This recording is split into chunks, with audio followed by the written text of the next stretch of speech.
There has been numerous times where the UFC could have signed many great fighters outside the promotion, but both parties couldn't come to an agreement. So here is 5 great MMA fighters the UFC failed to sign.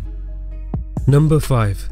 Mammoth Khalidov is a Chechnyan mixed martial artist who is considered to be one of the best middleweights outside of the UFC. He currently fights in the KSW promotion in Poland, where he is the promotion's current middleweight champion. His well-rounded game has helped him go on a 13-fight winning streak and has notable victories over Melvin Manhoff, Mikhail Falcao and Luke Barnett. In 2015, he began negotiating a contract with the UFC and wasn't happy with what they had to offer. With KSW paying him a lot more than what the UFC was offering, he decided to stay with KSW and has plans to grow the organization in Poland.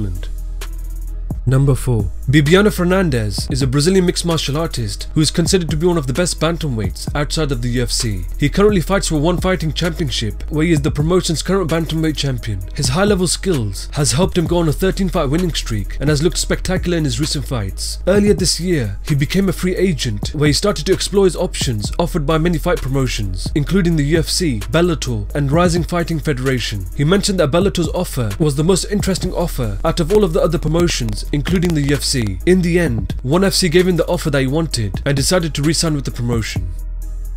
Number 3. Shinya Aoki is a Japanese mixed martial artist who is one of the best lightweights outside of the UFC. He currently fights for One Fighting Championship, where he is the promotion's former lightweight champion. He is a very high-level grappler who has submitted his opponents with complex submissions such as the twister, the Achilles lock and the neck crank. He has defeated some of the best lightweights in the world, including former UFC lightweight champion Eddie Alvarez. In 2013, Shinya Aoki's trainer at Evolve MMA mentioned that the UFC offered him a contract to join the promotion. After a careful thought, he declined the UFC's offer and decided to stay with ONE FC. It sounds like the UFC's offer wasn't good enough and stuck with a better offer with ONE FC. Number 2. Ben Askren is an American mixed martial artist who is one of the best welterweights outside of the UFC. He currently fights for One Fighting Championship, where he is the current ONE FC welterweight champion. He was the member of the 2008 Wrestling Olympic team, where his high-level wrestling skills have helped him dominate his fights. His dominant wrestling fighting style has helped him pick up 2 wins over 2 Bellator champions in Andrei Koreshkov and Douglas Lima. In 2013, Ben Askren met with the UFC, where he was unsuccessful in getting the contract he wanted. The UFC president Dana White mentioned that Ben Askren didn't want to be in the UFC and that he's making a ton of money to fight nobodies.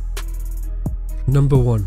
Fedor Emelianenko is a Russian mixed martial artist who is considered to be the best heavyweight of all time. He has fought all over the world and currently fights for Bellator MMA. Whilst in his prime, he put on great performances and had put together 27 consecutive wins in a row. He has notable victories over Antonio Rodrigo Nogueira, Mirko Krokop, Mark Hunt, Tim Sylvia and Andrei Arlovski. In 2016, Fedor Emelianenko was on the free agency market, where Bellator MMA made him an offer that he could not refuse and signed with the company immediately. He mentioned that the UFC made him an offer, but there were some things that weren't satisfactory, so they couldn't come to an agreement.